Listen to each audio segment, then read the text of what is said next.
Why do we push away the very people we're desperate to get close to? Today, my friend and I are going to answer that question, and we're going to tell you what we have done about it and what you can do about it too. But before we do, let me be brutally honest for a minute. There is a kind of loneliness that almost no one talks about. We're going to talk about this today, the kind that hurts even when we are with other people, the kind where part of us desperately wants to be held, to have connection, to be seen, to belong. Well, another part of us is already thinking about leaving and going out the door, or convincing us that it's not safe and never will be. And it is a battle and war within our own skin. One moment we might feel starved for closeness, and in the same breath, another part of us is already shutting down in trauma, pulling back, maybe whispering like, "Don't trust, don't need, don't you dig."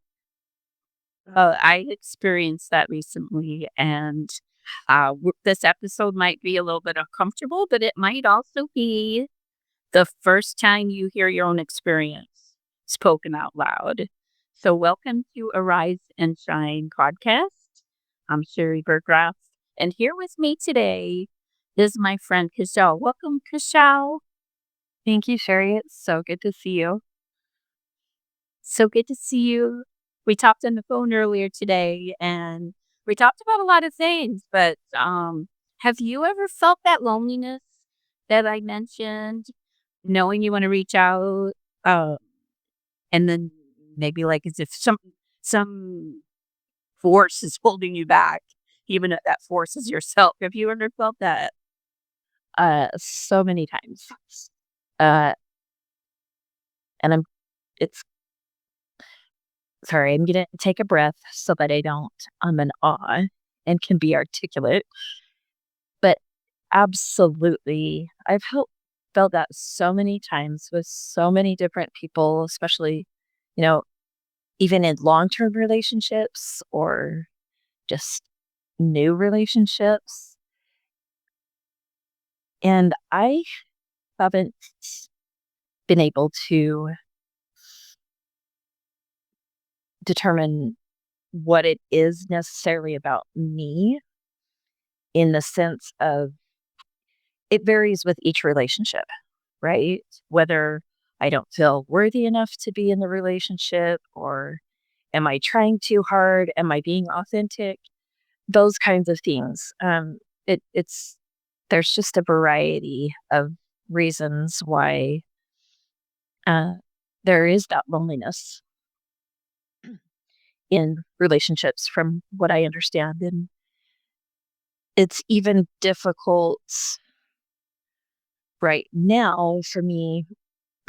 I'm currently separated from my husband, and it's Sorry. difficult. It's okay. It's difficult because we have 5 children, and they're with me full time. And I say children, but some of them are adults, but they still live with me. And it's hard because even with being with them, there's still a loneliness and an emptiness of not having that partnership, right? Yes.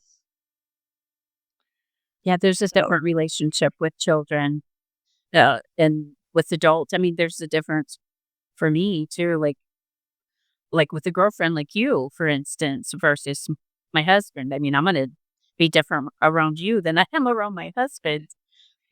right. Not, I'm still the same person, but it's just like there's different dynamics. Right. And so along the way, uh, there's also different things that have happened through your life, right? Trauma, mental health struggles, physical location, even. I mean, there's multiple different contexts that are not, or that you don't connect. Um, or and multiple different reasons why we don't connect. But that loneliness, it's I've heard it's so much more lonely being lonely when you're with somebody else. Yes, I think so that's worse than the loneliness that you see a reason for, because you're isolating or you're the one that's withdrawing. Right. But when you're with someone else and you still have that loneliness, it that's when you really start spinning, right? Because you haven't chosen the isolation. Your part of you is interacting, but not the whole of you. Yeah, and we can even have relationships, that we think are going well. And, one of the things you mentioned in our phone call today was a 30-year relationship you had with a friend. And then it's over. Yeah. In the blink of an eye, it can just change immediately. And so you just aren't the same after that. Like having a relationship end, just like what you're experiencing right now, being separated from a husband. Um, and I think it always makes a difference too, like who separated from who. If you have a long-standing friend and then they make the decision to end the relationship, that feels different and it affects you differently the rest of your life, depending on who does it. And like my first husband, I chose to leave him. He was devastated. I was getting away from an abusive husband, but to him, he didn't understand why I was even leaving. Right. So I'm sure yes, still feels the effects. Right. And it does. It depends on if it's a mutual agreement, kind of what has happened, what caused the separation, not knowing what caused the separation. It's sometimes you have closure, but sometimes the closure is just the absence of the contact. Yeah. I have a friend that she's been a many years friend, and I found out she had cancer recently, but not from her. I got an email from church, the church I used to go to in the past, that her daughter uh, was asking for prayer through the pastor's wife for my friend who has stage 2 cancer. And that was how I found out. She had told me probably about 2 months ago that she had some bleeding. I tried to get her to go to the doctor and even told her I would go with her to the appointments. And if it was serious, and she did need treatment of some kind, that I would go with her to all of those appointments. And it was a shock. It was a shock to find out that way. And the thing was, um, I felt something that really got me to thinking about relationships. And, you know, I was asking God, help me to know how I can be the friend. Was it me? Um, you know, was it something about me that, she couldn't tell me? And he let me know it wasn't about me, but she talked about how she didn't want to be a bother to anyone. She didn't even tell her own aunt because her aunt was dealing with somebody in the family that had cancer. And she was even saying things like how she knew that there were people that wouldn't pray for healing, and she wanted to make sure she only told people that would pray that way. And she's a very private person, but yet um she is very careful about who she would tell if she was going to tell. And because she didn't tell me, I felt hurt. I felt like a disconnect. And the thing I wanted to talk about today was that I felt like I was left out, that I was not. the person she reached to. And that told me something. To me, in my mind, that told me I wasn't that close circle people. You know how we have that closer circle? And to me, it was like, okay, I'm on that outer circle with her. That this tells me that if she needs me, she's not going to reach for me. And I wanted to feel needed by her. And I felt that again just recently when I asked God, help me to know how to be the best friend that I can be.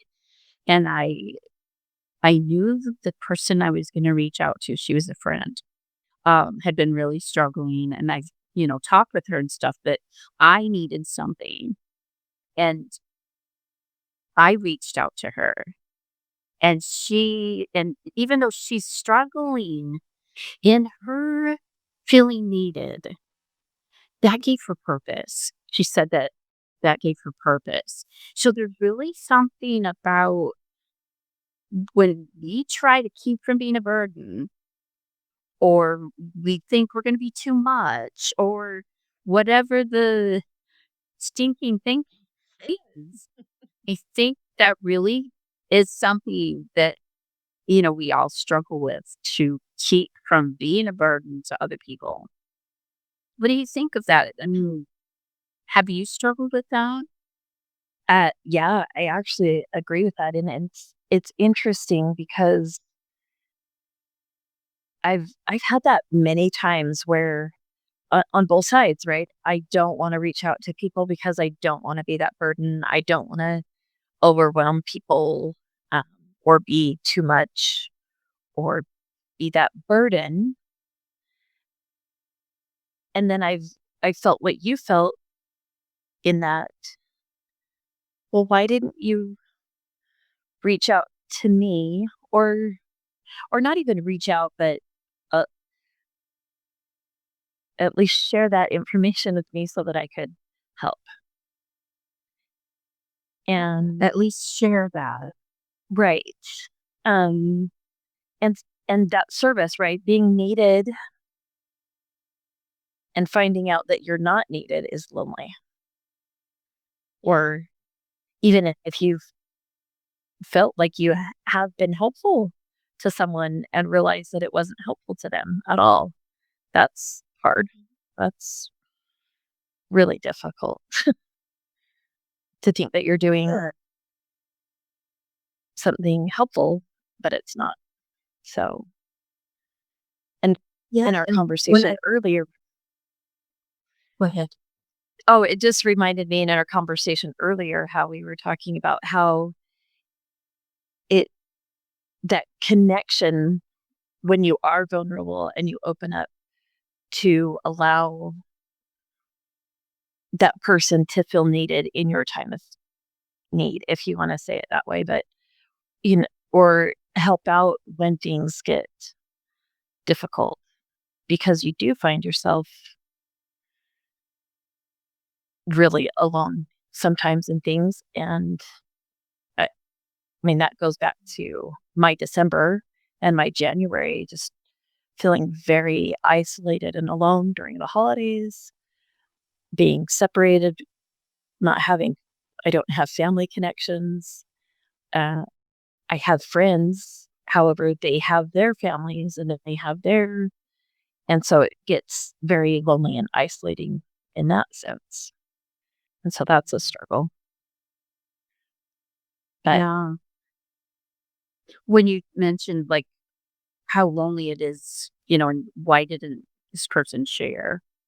Um, I thought of her being lonely, the friend that had the cancer, how lonely that would be to not tell people and to keep it to yourself and until, your daughter finds out or however it worked out. But um, that's isolating. That's a lonely thing when we keep something to ourselves or another person does. And then as friends, when we find out, that somebody has not shared something with us, it's like, I think the reason it hurts is because they didn't share that part of themselves with us, whatever they were going through.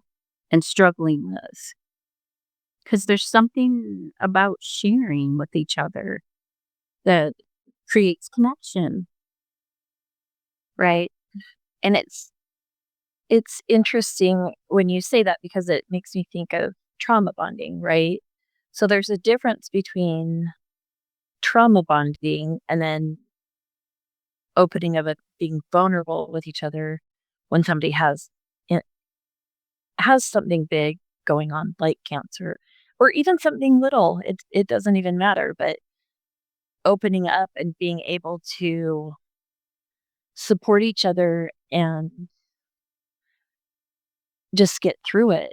And there's I want to cite this guy that I heard from. He said he and his friend was really struggling and was on the verge of taking her own life, and he called her, and they in their conversation, and then it led him to start researching that it only a 7-minute conversation can change uh, your outlook.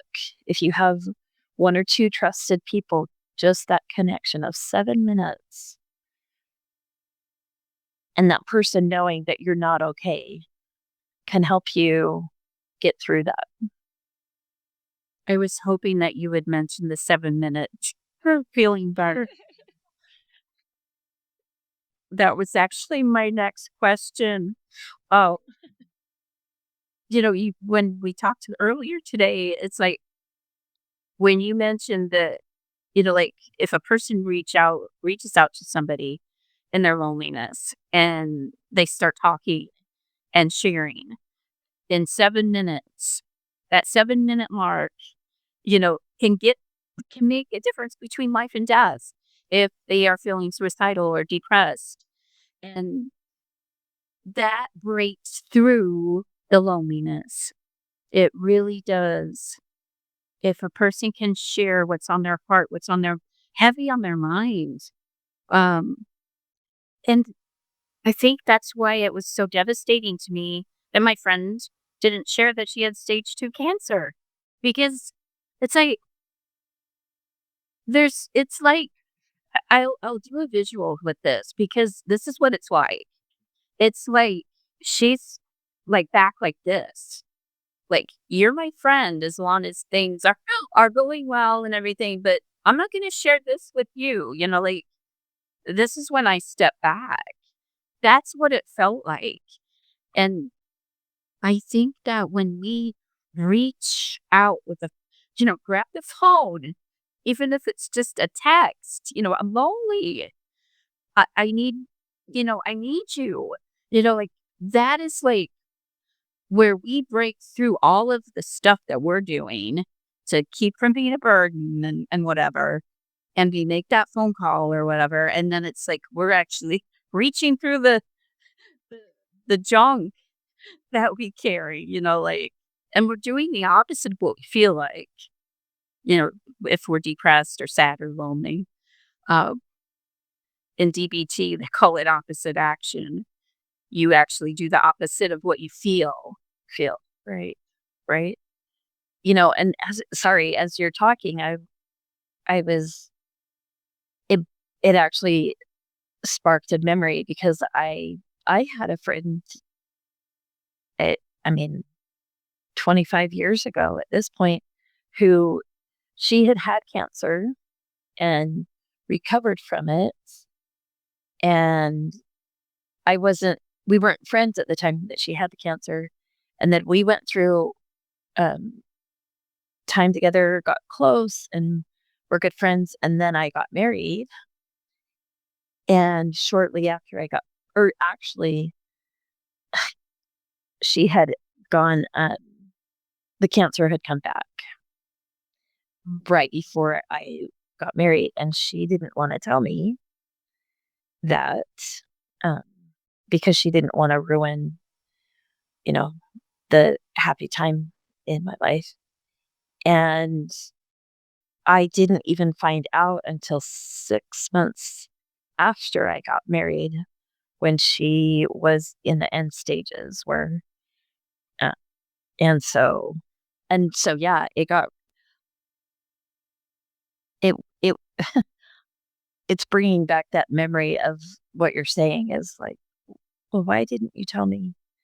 Even though things are going, I think sometimes we do it because we don't want to ruin people's happiness, right? Or peace or joy or whatever. Yeah. And I actually even confronted her and she shared that sentiment. She just said, "Well, you're just your life, you're starting this new life." She was single and didn't want to be a burden on anyone. And uh, that made me really sad and really lonely. So as soon as I did find out, of course, for me, I'm the type of person who if I if we have that relationship, I kind of just put myself on her and was always making sure that she was taken care of as far as what she needed because she she lived alone. And so it changed our relationship at the end. So sorry. I know that's a sidetrack, but I know how you feel. And it is interesting that that's that's what we do in life, even with good friends. Yeah. It's interesting to hear that and how sad, that she didn't want to ruin your happiness because you're just starting your life, but how sad that she wasn't able to share that with you right away. And uh, relationships do change depending on what each person is going through.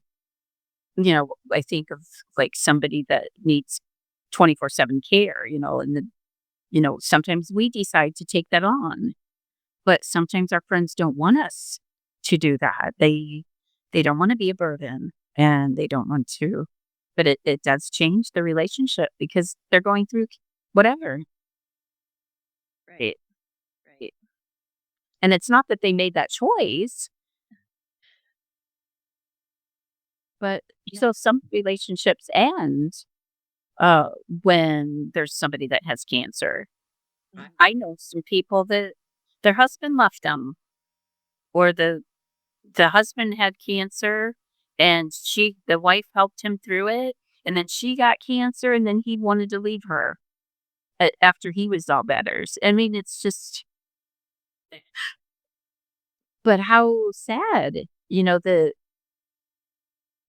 relationships are like that, depending on what's going on and what people are willing to share and what people are willing to do and go through together.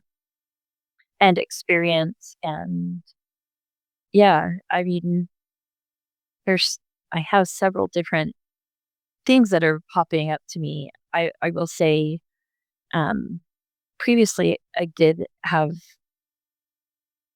so I'm estranged from my entire family, and I have been for about 5 years, due to trauma and my childhood and things that have happened through my life. But during COVID, my nephew, who I was very close to when he was young, for the first year of his life, I put him to bed while my sister worked and her husband was at school, went to school. And so I developed this really close bond with him from the beginning of his life. And then I was just his favorite aunt for a really long time. And then because we had been, because of some things that had happened within my family and choices, I decided to not be part of their religion.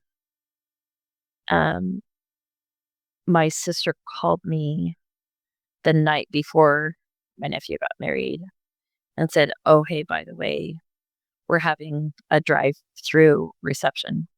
If you want to come, here's the address and wish him well." Now, mind you, and that really hurt. It would. So, Yes.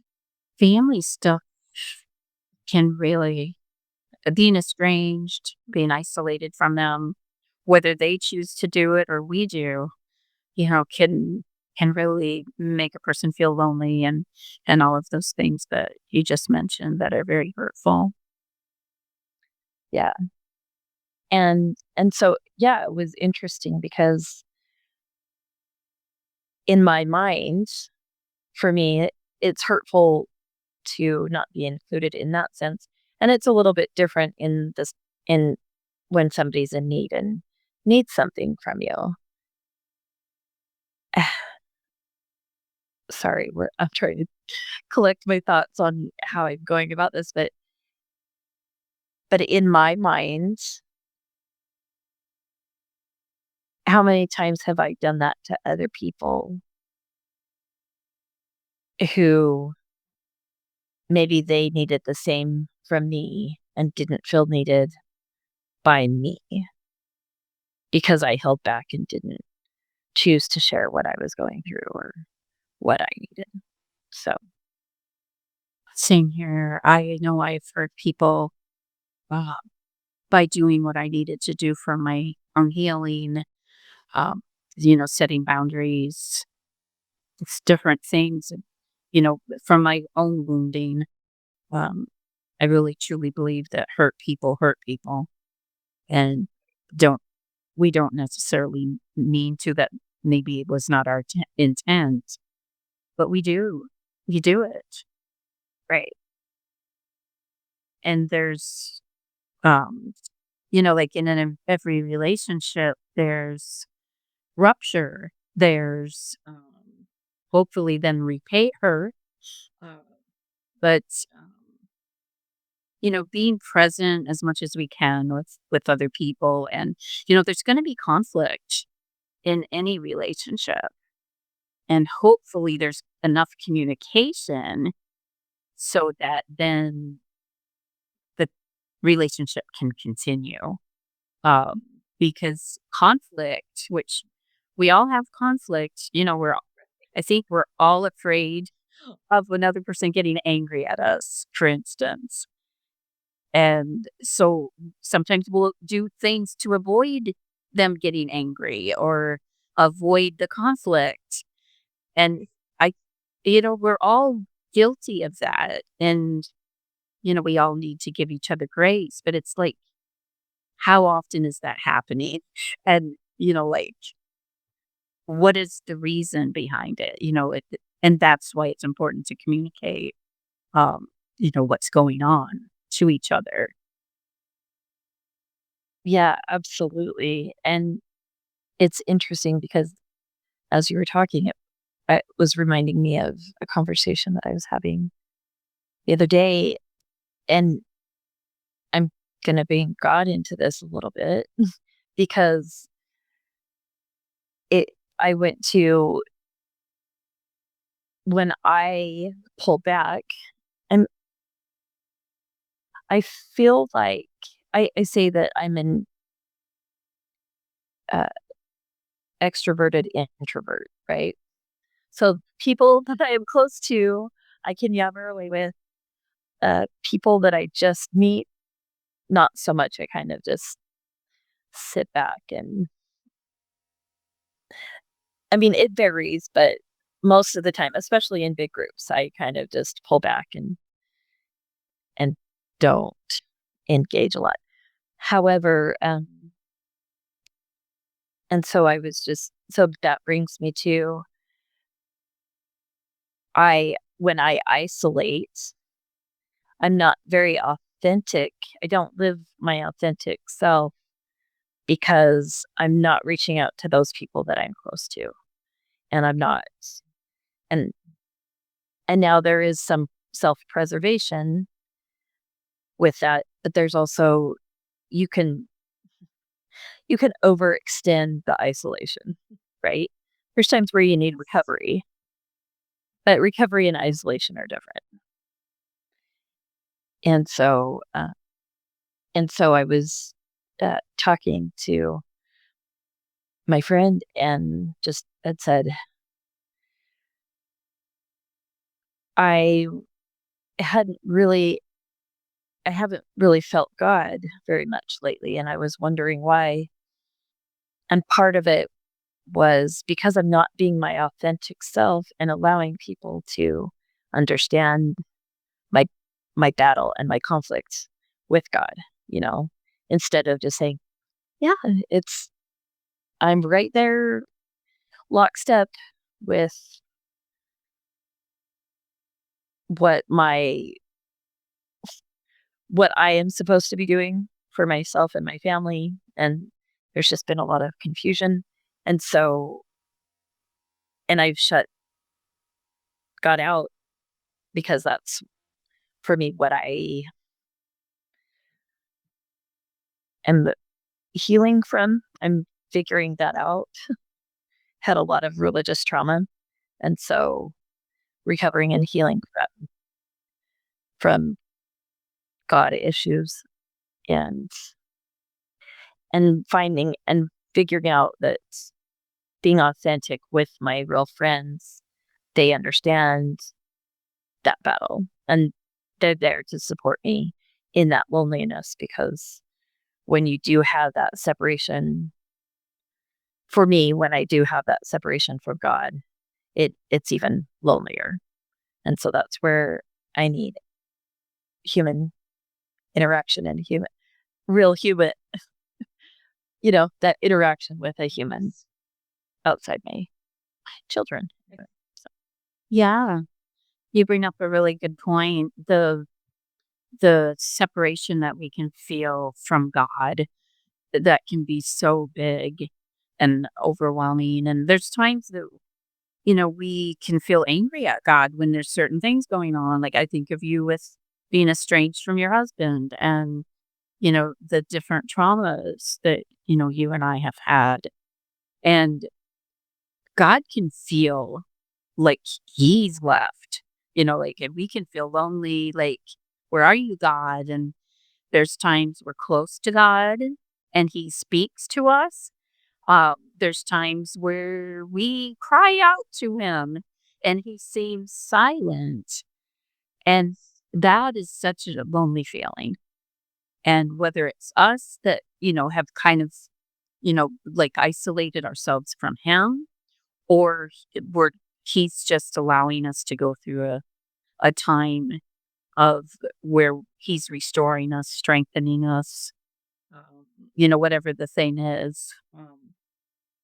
My husband heard my part of the conversation earlier today when we were talking, Cashell, and because of what I said, he talked about Elijah and how Elijah, when um, Jezebel was going to kill him after all the Baal stuff went on, and so God took him to a mountain. Well, first of all, let me say this: I got ahead of myself, but Elijah was running, and he wanted to die. He even said to the Lord, "I just want to die." And so the Lord had other plans, and so God sent an angel to minister to Elijah because God knew he was going to take him through the wilderness for 40 days and 40 nights. And so the angel of the Lord said, "Arise and eat." And there was cakes and, something to drink.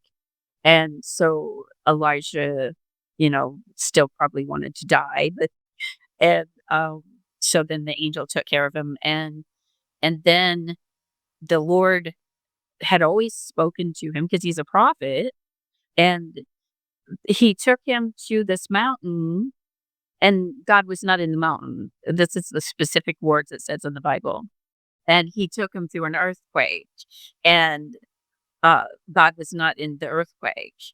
And he took him through fire, and God was not in the fire. And then Elijah hears the still small voice. And so he's looking outside of where he was, and I think he went into like a cave. And the Lord says, "What are you doing, Elijah?"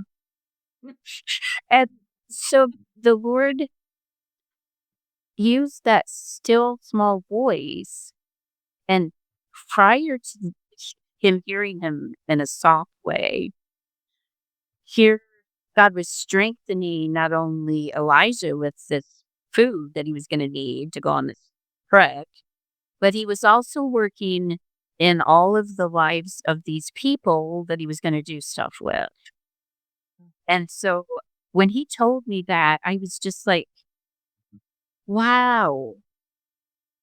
We don't always know what God's doing, but we don't always feel him while he's doing it.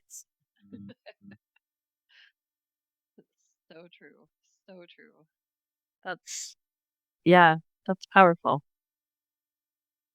But in those darkest times, well, just like Elijah wanted to die, I mean, he was a prophet that God talked to and through. You know, he used Elijah to talk to the people.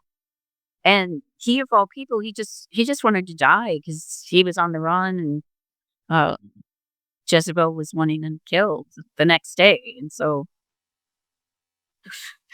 it's just such a reminder of, I mean, we want to have that communication, whether it's from God or other people, and we need other people. Right. He We're all created, right? Mhm. And Yes.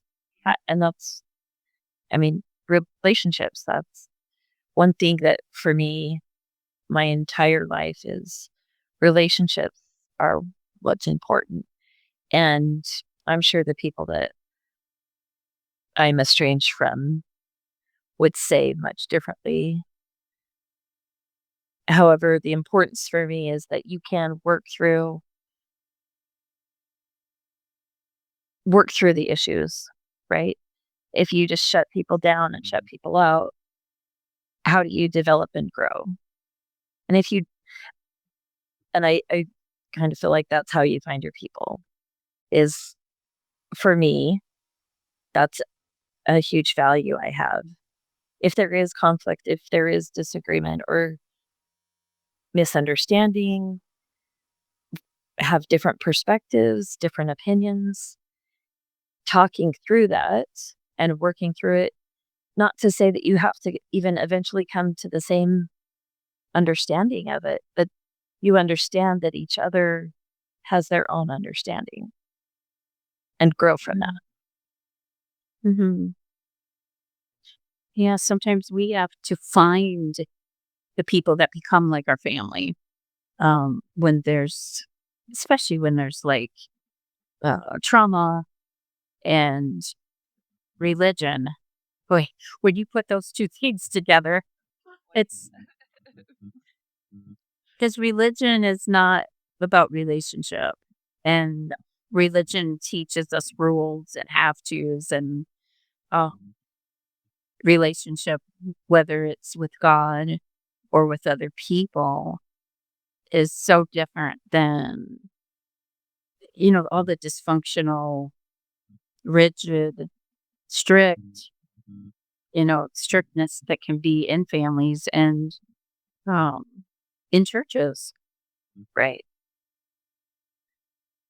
And I think, and there's a certain obedience. So this friend was actually sharing a story where,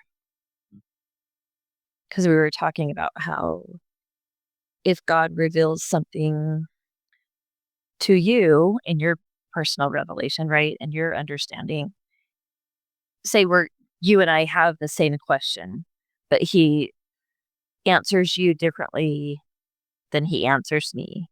And he says, maybe, yeah, sure, you need to go and da da da da da. Well, Cashell, you go da da da da da. And they look like complete opposites.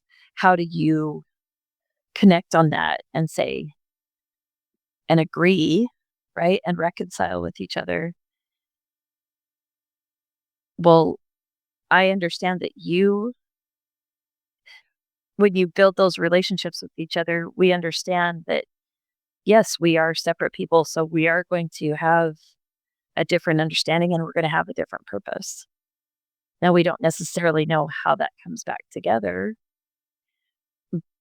but and I think this is where religion has been misguided, is when there's a certain person put in charge of a church, right, or a religion, and then you're just to follow that person, and Mhm. everything that they say is what you do, and you don't have your own relationship with God and follow what God tells you to do versus And as if they're gone, right, right, and the guidance coming from them instead of God. right, right.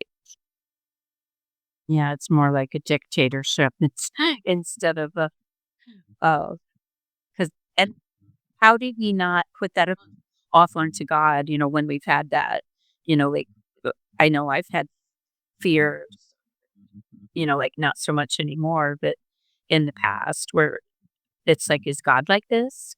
You know, is God like my family? Is God like the church that I, you know, was abused in?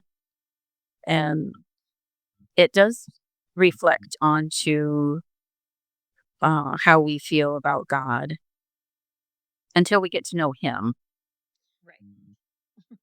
in the relationship, not in the religious. Yes, exactly. In that direct relationship with him, right? And then and that's when then he brings other people, like, for instance, how we met, you know, brought us together in a way that was very unexpected, but also we wouldn't have ever met had we have not. So, I'm glad we did. me too. Yeah. Um, I wanted to mention something about on Tuesday when I had a prayer ministry session. Um, it's like therapy, but she we bring Jesus into the sessions with us. And so here I am having some trauma memories and the my she's a friend too. She's saying to that part of me that Jesus, just like the shepherd, with the sheep, that he seeks us. And she was telling this part of me, excuse me, how Jesus seeks the hidden parts of us that want to hide, that want to isolate, and that are afraid. And it was like my mind could not wrap around that. I had always been taught, excuse me, especially in the Catholic Church, that you just do, you seek God and you seek, um, everything's about me seeking Him. And it's like I thought of the sh- the lost sheep. I mean, Jesus left the 99 and went after that one. And so immediately my mind was doing this, like, rearranging, like, okay, he went to look. This is what my mind was doing. He went to look for that one sheep because that sheep needed saved. But once that sheep is saved,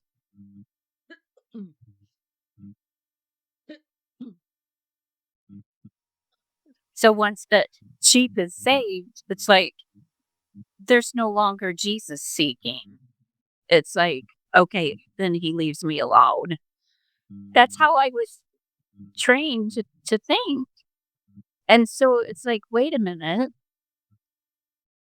does he keep, does he stop seeking us because we have salvation now? No. If I get angry at him, does he stop seeking me and loving me? No. And so it's like, here I'm 68 years old And I'm still learning that everything that I was taught is different. Well, and he keeps growing that relationship, right? Because if we're here, we're not perfected. We're not, we still every day, right? Mhm. A- And once, I mean, this is where it gets tricky. And once you're saved, that means different. That's different for everyone, right? And for me, if you're going to have, if it's an everlasting relationship, you're going to continue to grow into it. You adjust to where you are in life. For instance, going through trauma. Um, and you and I have had many discussions on trauma. Um, but there's always layers, right? You have layers that you have to dig through. He's not going to just pull off the one layer and then be like, see you later. Good luck with the rest. Yeah. And grow with you there, but also put people in your life to grow with you. And it's it's amazing because for a very I mean, I've shared this with you before, but it's been almost a year when I just really challenged God and said, "Look, I need people. I need you to send people to me, and I will listen and be obedient and do as you instruct me to do. But these people, I need people to be brought into my life, and so that I can develop that trust and or then because I it was a battle and I just said, or I'm gonna shut you out because I can't continue on with literally having two people to sort of support me in my life, which I still think you need a small group of really close people, but you also need more than just two people. Yeah.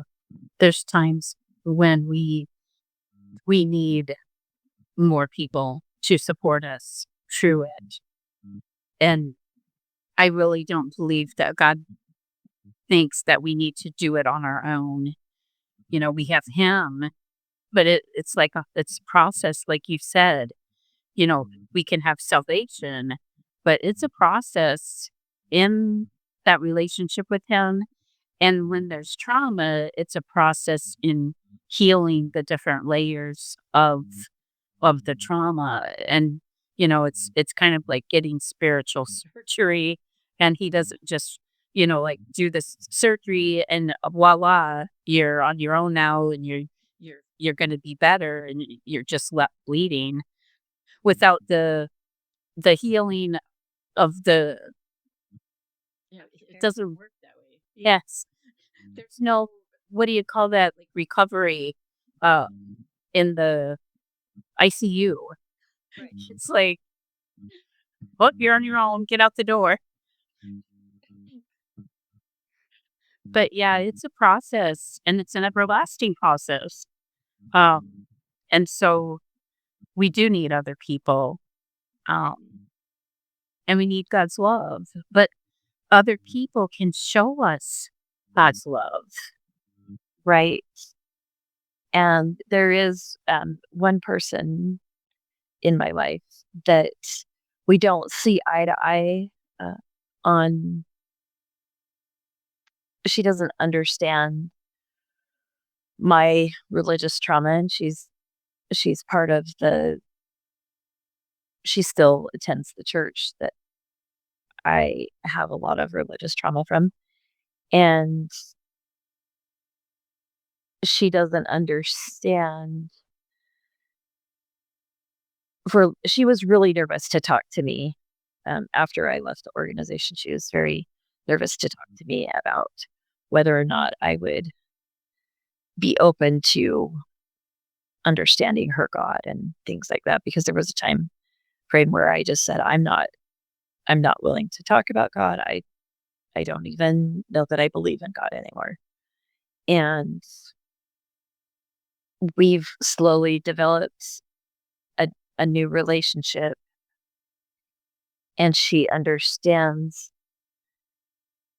that for me in my healing, I shared with her, "You you can know God, and you can and I will accept your prayers, but the only way I can get to know God again is through people." Right? Reverse that healing, or to reverse the trauma and actually heal, because previously, and there was just, with the abuse, you know, the inversion of God and Jesus and all sorts of different things. It it's difficult, but I it seems like that's why we have other human beings, and we have each other for God to work through and say, "Oh, I was just thinking that." Or if you're on, people say, "Well, if you're on the same wavelength," or whatever it may be. To me, I attribute that to God, and that we we both are in tune with that same God. That's neat that it sounds like you were able to set some good boundaries and, like, even if you needed that time and she didn't, like, to, like, kind of have God at a distance, which I can relate to also, but then have people in your life that could, uh, be who God uses to help the healing, and so that you could have the support that you needed from people. Um, it doesn't mean you don't ever want to have a relationship with God again or anything like that. And I truly believe that God understands when we need to keep him at a distance, um, to find out for ourselves what is God really like. Um, because if we don't have that time period to discover that for ourselves and not be pressured, by other people that are going to the church um, or whatever, even if they have different beliefs. Um, it's like we do ourselves an injustice if we just force ourselves to do it because we're supposed to. Right, right. Well, I mean, Pat would want me to do that. right. Really? Well, I attribute it to my own relationship with my children, right? I'm not gonna force them to develop a relationship with me. I'm gonna support them in what they need, including if they need to walk away from me and say, "Sayonara, I can't I can't deal with this right now. I can't deal with you. I don't wanna develop a relationship." Still there loving them, and it doesn't change for me. And yes, you need a break from me, and vice versa. There's times where I'm just like, "I need a break from you. It's a little too much." Yeah. Well, it's no different than I think of like you as a mom, so if if a child of yours was harmed by a woman that kind of looked like you or whatever, and then was afraid seeing you, even though they know you're not the person that hurt them, it, it's just a natural thing that, uh, a person goes through than to be like afraid. Well, this other person hurt me. You look like her. It's like it, we would just understand. And I know you as a mom would just understand. Well, she's not really, or he is not really afraid of me, but they were harmed. And so, of course, you're going to give them that space because when they're afraid, um, it's just like if you go to give them a hug and come close to them, I think of God drawing close to us when we've been talking about Him seeking us. It- It's like if we draw too close to a person that's afraid, we're not giving them that distance that they need to discover for themselves, oh, and have that healing time and, thinking for themselves to discover, well, and to get over what happened and get to that place where then they can be okay with being held again or coming close again. Right. And yeah, you're not going to force yourself upon someone, right? I mean, some people do, but in that recovery, so of course, a loving God's going to understand that and not force himself on and love from a distance and be okay with that. It's no different than okay, so I think of like a feral cat. And anybody watching this podcast, if you've had trauma and you have to be at a distance from God for a time period for whatever reasons, I hope that this helps you to visualize this. So a feral cat that's had to be in the wild and who knows what's happened to that cat. Maybe they've had trauma, maybe they've had some horrible things happen, like if we discover this cat and we see a cat and it's like, "Oh, kitty, come here," and then it runs away, uh, we're gonna understand, "Oh, something's happened to this cat." It's afraid. I'm gonna have to treat this cat differently, not just expect this cat to, just come close to me and be okay. You know, it takes like a process of maybe giving the cat some food, letting them know, I'm not gonna hurt you, and you have a different relationship getting to know each other.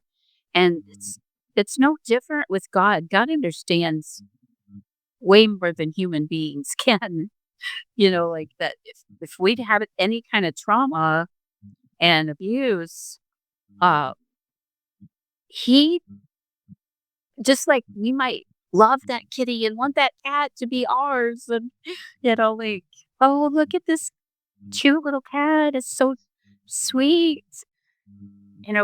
He understands. He's not going to expect us to just be able to go to him and have that closeness. We might want it deep down, but we can't just rush it. Right. And he doesn't expect us to. Right. So yeah, and for me then it goes back to that loneliness that we were talking about. Why do we separate not only from him, but why do we separate from each other? Um, and why do we isolate? And and I don't know about you, but for me, after I isolate, then I feel bad and feel guilty and a little bit of shame because, well, I haven't reached out to check on my friends, so I haven't been a good friend. Um, you know, different things like that. And so it's interesting on that, well, just on that level, where do you go where you don't feel ashamed for not reaching out to that person? Yeah. The guilt that we feel when we don't, when we haven't been, connected to a friend. I just did this recently. I I called my friend instead of texting her, and I apologized that I haven't been, like, being the friend that I want to be with her, because I wanted to make sure she still knew, that I loved her, and that, I've just been, like, having, because I got into some sickness and being down, physically, it caused me to get into a funk of what I call, like, childhood helplessness feelings. Mm, And, it was me. And I wanted to make sure she knew that it was me. It was my stuff. It wasn't anything about her. But I think when we let someone know, and, we're not so afraid of the response we're going to get from them, because we're keeping the guilt and the condemnation on ourselves for not being a better friend. When we push past all that junk that we get into, yeah, and we just reach out and be vulnerable and humble. I think, humility, um, and giving ourselves grace and mercy at the same time. And even if they don't, because they feel hurt, we can know that we at least tried to be a better friend, right? and that's where your relationship grows too, right? Because the same thing, then, you know, I also was talking to a friend just the other day, and I just said, "Look, you're on my mind. I love you, and I'm sorry that I don't reach out." And the it's that same thing. You grow and there's understanding, and, you know, she responded the same way. "I'm sorry that I didn't reach out to you." And there's time. I just I think that that's what's awesome about relationships is those people who you do have that relationship with understand that. And I think primarily for survivors, I think that's the bigger thing, right? Is that yes, we do have, I don't want to say more of an understanding, but I I don't know I don't know many people who haven't had a lot of trauma. And there's not a connection or an understanding, and I don't know how to articulate to them, "It isn't you, it it is me."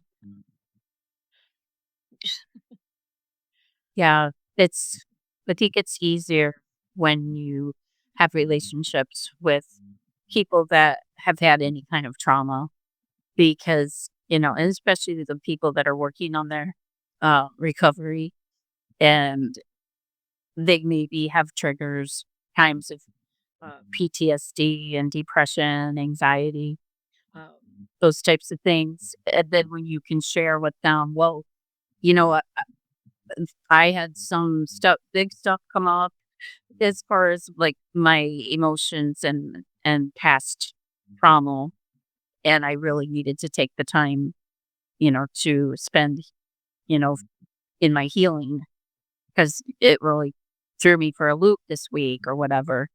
I think the more we can be honest with each other, um, the more that then the person knows, oh, it's not me. Yeah, you know, and this is why, you know, that I couldn't reach out that week or whatever. I think there's something to be said for just being honest. We might think, we need to make something up and make up all these excuses as to why we couldn't do what we should have done. Right. Right. And that's another thing, right? Then we have the should have done's or I haven't done enough or those kinds of things. And so for instance, I was talking to um, an acquaintance and in her situation, I just gave her some advice and she's like, I know I should do that. And I said, it's not about a should, for me, lot- a lot of times I go to oh, I didn't do enough. I should have done this. I should have done that. But what I'm realizing and what I'm working on is the should have is not what's important. It's what I did do, what I was able to do. And maybe next time I can do a little bit more and growing that way. Uh, because for me, I know I cycle back into the shame and the guilt of, well, I didn't do enough, I haven't done enough, and then it spirals into the isolation and all of that. And so this is kind of jumping, and we kind of talked about this earlier, but getting back to the place of loving yourself, right? And and healing and filling your own cup for yourself because I think this is something that I've learned over the past year for myself is filling up my own love cup because I'm the only one that has the intimate details of myself no matter what. Even my husband of 25 years couldn't feel that because he's not me, right? And I feel a love cup through God, and then I can pour out and give love to other people once my cup is full. So that's where the self-care comes in and things like that. But then sometimes that self-care is reaching out to a friend and saying, "I'm lonely." There's just so much complexity to it, and it's interesting. But one thing that I've really realized is if I am not working on loving myself, flaws and everything, but then continuing to grow. So not just saying, "Oh, well, I did that, but next time just do a little bit better." Or and not focus on I should have done this or I should do this, but what I'm doing and maybe adding a little bit. It's kind of like exercise, right? You don't if you haven't exercised for a long time, you don't just go out and run a marathon. Right.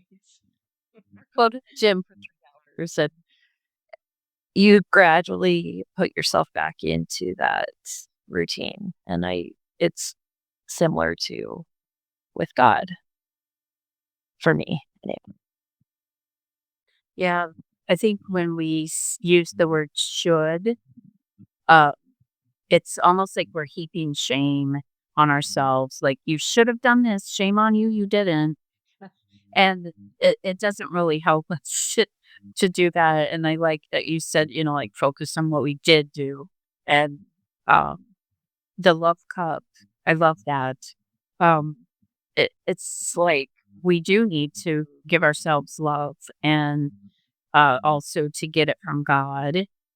And when we know we're loved and we can, then it's like, then our cup is filled with love. Then we can overflow with that love to others. And then there's times when, if we can't go to God, we can get that love through other people and then maybe feel filled up to then go to God. So it's kind of like it works, like that's like it's all interconnected. I love that. Yeah. There's a a thing. My husband, he even gave his ex-wife a mirror, because she would should herself, and he wanted to help her so that when she would look in the mirror, she wouldn't, like, compare herself to anybody else or, get into the shoulds and all that, and so on the edge of the mirror, it said, "Thou shalt not should thyself." I thought that was neat, and he gave that to her after they got divorced. I thought that was pretty cool. Oh, he's a really cool guy.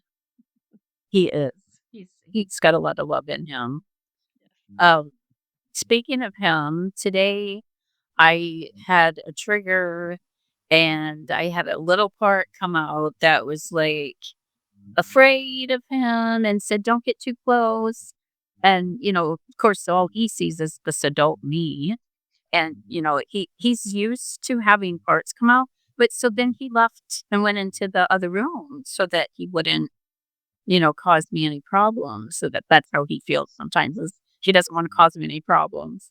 And so immediately I felt this like tug, like, I need you. I want you. So there was this other part of me that is like wanting him and needing that connection. And so I told him what was going on, and he's like, "Well, I thought you didn't want me to be so close."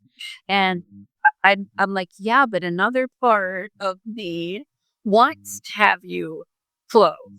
And so he came back where I was sitting, and then of course I talked to him about it, and so he would know it wasn't him, and that I just got triggered, and a part of me uh several parts of me were explaining this to him, and um, he knows this, but it still helps him to hear it from me.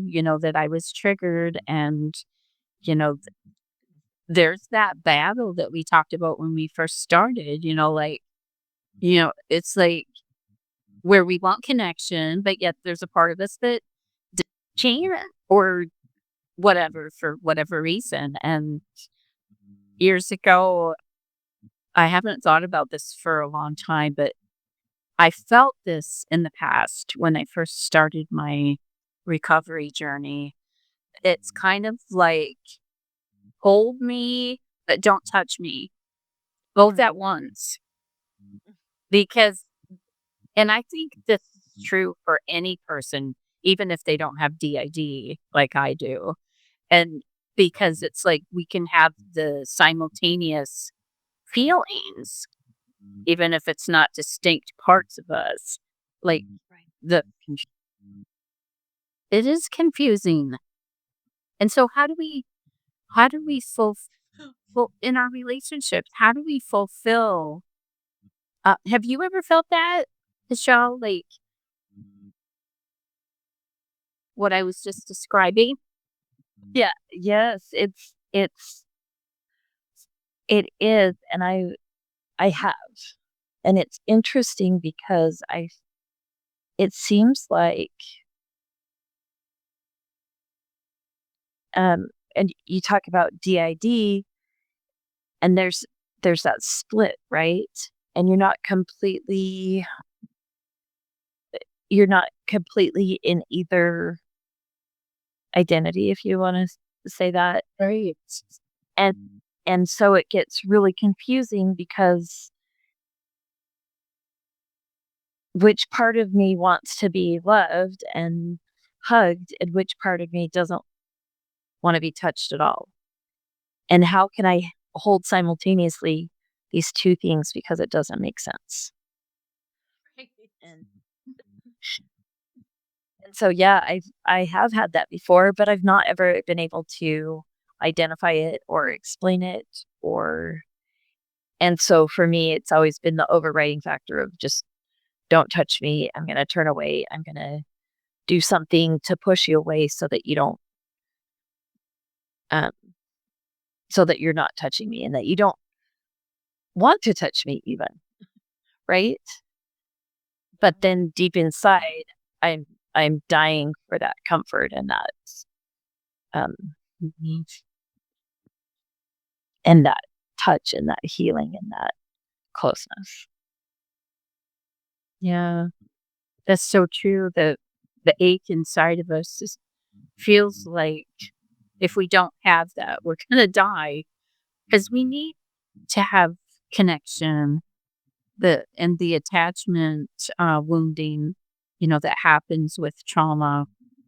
Uh, and when I think of dissociation, where there is a disconnect from your own self, and your emotions, and then when there's different parts, that are kind of disconnected from each other, uh, how do we get that connection with ourselves and with other people or with God? Uh, it can get so complicated so quickly. Uh, the more we know ourselves and the more other people get to know us and interact with each other, it seems like the relationship is better. Just like with my husband, I was able to very quickly tell him what I needed, and what was going on. Uh, but when there's that simultaneous feeling like, go away, I'm scared, you're too close, but I need you and come here and hold me. Right. Right. Uh, yeah, that, and this is how my mind works. So if it doesn't connect and it doesn't make sense, I'm sorry.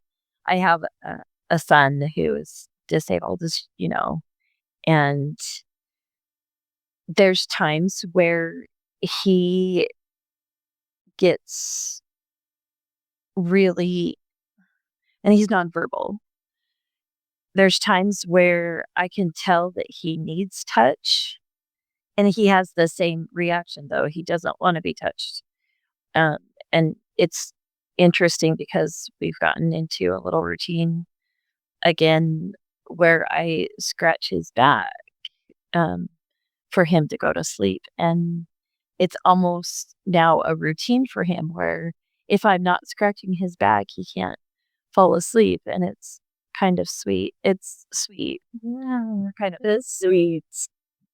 because it's taken him back to when he was little. I would rub his back.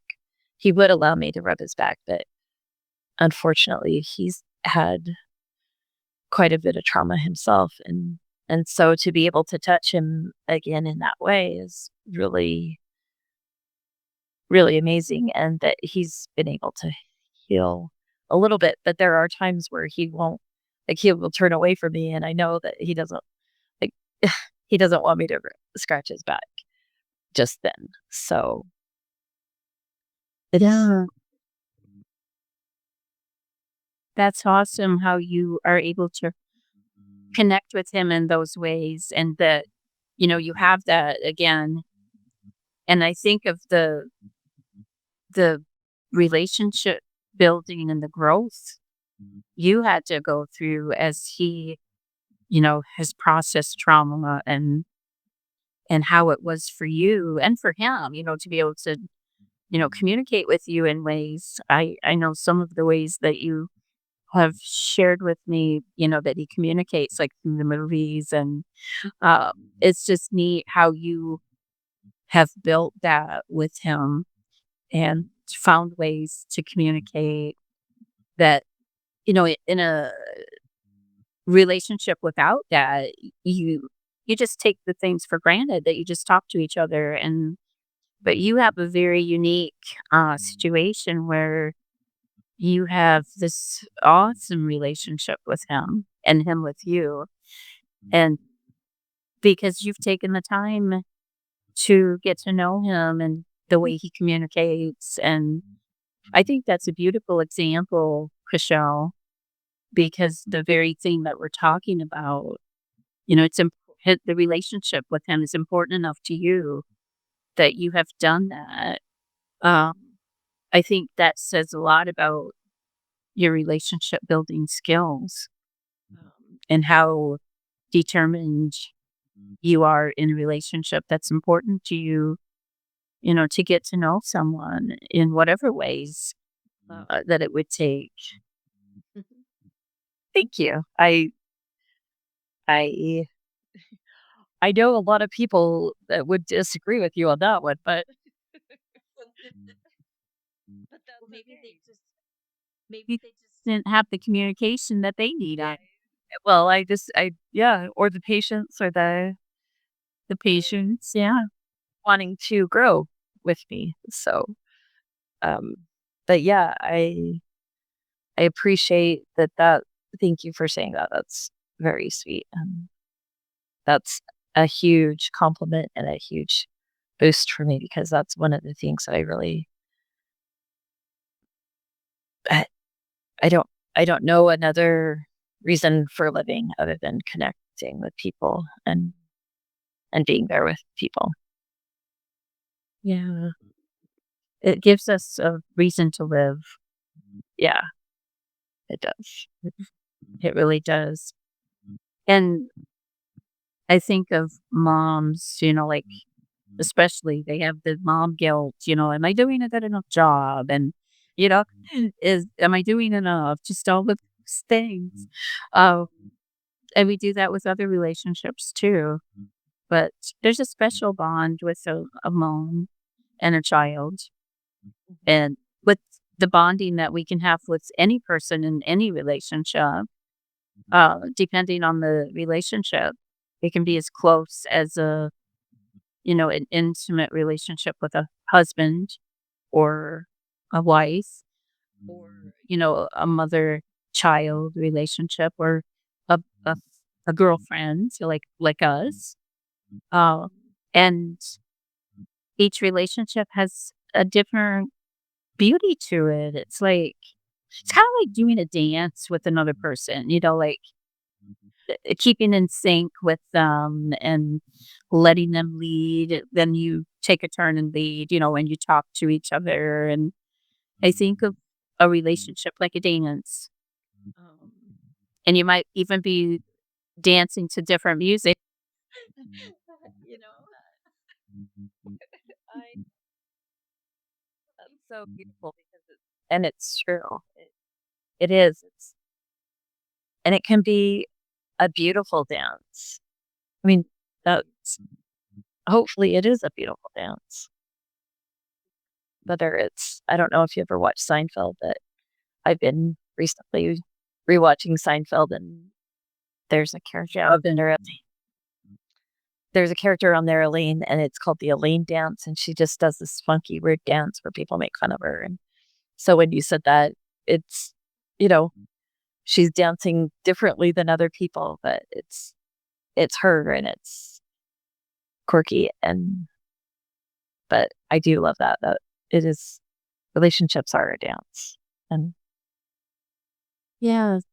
And when I think of God and the relationship we have with Him, uh, there's times when we fully let Him lead in a dance, and we feel like we can trust Him right then, and just maybe even just kind of lean in His arms, and and then there's times where it's like we might need to take a step back, and well, I can't dance right now, and I really can't let you lead because I'm for whatever reason, and He allows that. It's not like He grabs us and says, "Come on, you got to dance. You Let me lead."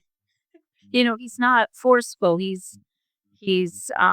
allows us to have our free will and to help us to discover who He is, but also to have that healing that we need to be able to dance again. Because maybe we've got run over by a truck, you know, maybe not physically, but uh, with trauma, it is something you can't see physically, but it's just as traumatic as getting run over by a truck, and needing that time period to heal. yeah, definitely. And some of us, this healing is slower than others. And I think the relationship is kind of like learning to dance, you know, learning him, the person that's well, with us as being women, we can think of the guy leading, in the when you're dancing and, like learning to let him lead, learning to be in step with him, learning how to dance. I was thinking of that 7-minute thing that we talked about earlier, like when we reach out to people when we are feeling lonely, and if we can remember to do that uh, when we need to, um, and hopefully they'll do the same when they need to. It only takes 7 minutes, and that's proven. That's pretty cool. That it's kind of like a statistic, Somehow they discovered uh, s- feeling better in 7 minutes of sharing something with somebody. Yeah. And it might be it's 7 or 8, but it's right in that range. And Yeah. and his basic point was that's not really a lot of time to change, given the day, how many minutes you're in a day. And Yeah. so that's what I really thought was cool about it is it's this really just a fragment of your day and how easily you can turn it around. Yes. And who knows what the other person is going through, and maybe they needed that 7 minutes. We might call because we need to get out of our loneliness, but, we can think of the other person, like, if they're feeling lonely and maybe they didn't reach out to anybody, then that 7 minutes can be their time to feel better too and not feel so lonely. Yeah. And have that connecting. Yep. It's incredible. Well, this has been great. I know that there's a lot more that we could have talked about, and hopefully we can do this again uh, and bring some more whatever topic we would select. I'm sure we could think of something good. But before we close, I want to speak directly to the people that are listening today and maybe who are afraid of connection, because I think that's one of the big things, and we didn't really touch a lot on fear, but I think that's one of the big things that keeps us from reaching out and keeps us isolated and feeling lonely. And connection can be different than the people that have harmed us. Connection can be uh, something that we do even when we feel like no person might want us to reach out, or that we might be too much of a burden or whatever the thing is. So I just want to share with you that maybe you could reach out to somebody this week and be the 7 minutes that makes a difference in someone else's life. And I hope and pray that this podcast has made a difference in your life today. I know that Cashell and I will be um, probably friends forever. I just can't imagine not having you in my life, Cashel. I'm so thankful to God that, He put us in each other's life. And thank you so much for joining me today in talking about this topic, wanting connection, but being terrified of it at the same time. Well, thank you. And I I totally agree. I'm so grateful to God for being able to be in each other's lives and having that connection. So thank you. And thank you for inviting me. I always enjoy our conversations. Me too. And thanks for joining us today on the Rise and Shine podcast. God bless you.